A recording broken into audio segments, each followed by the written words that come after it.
ইরানি বিক্ষোভকারীদের হাতে অস্ত্র পাঠিয়েছিল যুক্তরাষ্ট্র।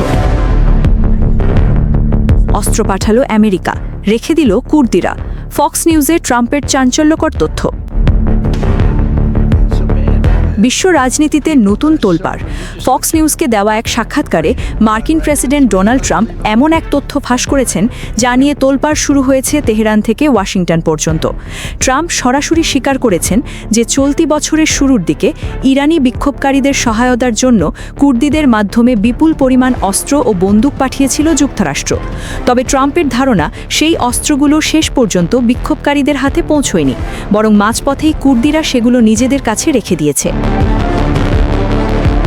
কাদের মাধ্যমে বা কোন গোপন প্রক্রিয়ায় এই অস্ত্র পাঠানো হয়েছিল তা নিয়ে ট্রাম্প বিস্তারিত কিছু না বললেও তার এই স্বীকারোক্তি ইরানকে নতুন অস্ত্র তুলে দিয়েছে। এদিকে এই উত্তেজনার মধ্যেই হরমুজ প্রণালী খুলে দেওয়ার বিনিময়ে আমেরিকার কাছে যুদ্ধকালীন ক্ষতিপূরণ দাবি করেছে ইরান।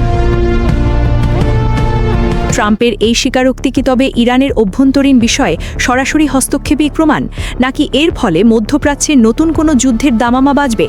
আপনার কি মনে হয়? কমেন্টে আপনার মূল্যবান মতামত জানান।